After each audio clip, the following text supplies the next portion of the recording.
பாம்பன் தூக்கு பாலத்துக்கு என்ன ஆச்சு?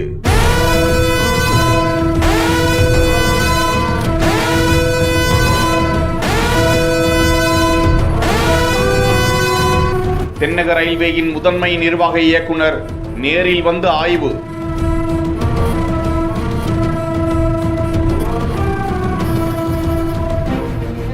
தரம் குறைவாக உள்ளதாக எழுந்த புகாரின் அடிப்படையில் ஆய்வு பணி.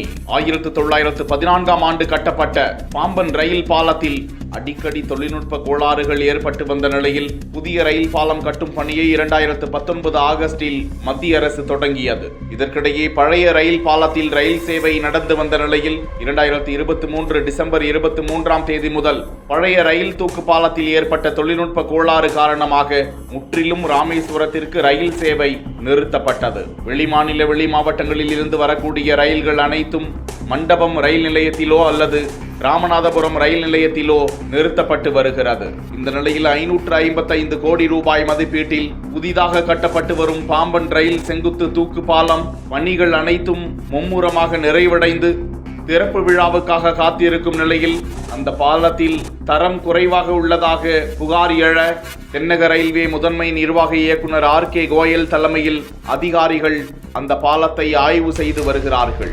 இன்று தொடர்ந்து 2 நாட்கள் ஆய்வு செய்யப்பட இருப்பதாகவும் ஆய்வுக்கு பிறகு புதிய பாம்பன் பாலம் திறப்பு விழா கண்டு அதன் பிறகு அதில் ரயில் சேவை இயங்கும் என கூறப்படுகிறது.